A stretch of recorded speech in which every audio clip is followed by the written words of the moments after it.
शिवशंकराने आपल्या जटेतून एक केस काढून खाली आपटला आणि त्यातूनच वीरभद्र उत्पन्न झाले.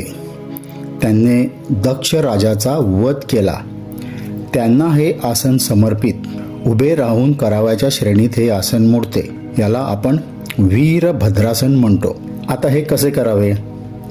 तर पाय एकत्र पाहिजेत, दोन्ही हात बाजूस शरीर लगत ठेवावे, हाताचे पंजे जुळवावेत, दोन्ही हात डोक्यावर नेणे, डावा पाय 3 फूट बाजूला सरकवणे, उजवीकडे धड म्हणजे छातीचा भाग वळवावा.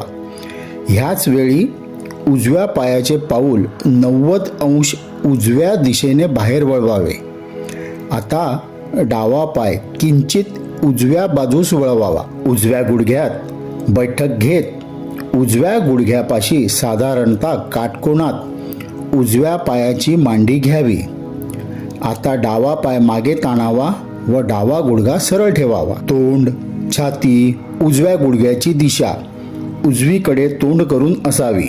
मान मागे नेत नजर वर ताणलेल्या हातावर न्यावी.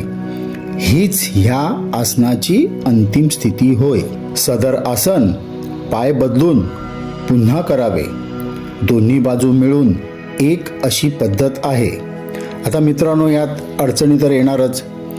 तर कमजोर म्हणजे हलक्या हृदयवाल्यांनी हे आसन करू नये. जास्त वय, अतिलठ्ठ व्यक्तीने आसन करू नये. गुडघ्यांना सूज, दुखापत असेल तर त्यांनी हे आसन करू नये. जर आसन करावायचे असल्यास योग्य योग शिक्षकाच्या सानिध्यातच हे आसन केलेले बरे.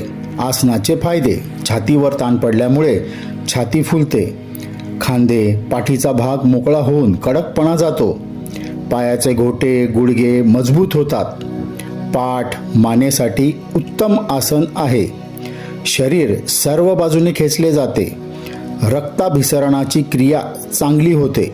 तर मित्रांनो, आज आपण वीरभद्रासनाबद्दल थोडक्यात माहिती मिळवली.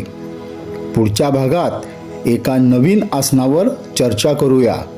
तोवर म्हणत राहा, श्री स्वामी समर्थ.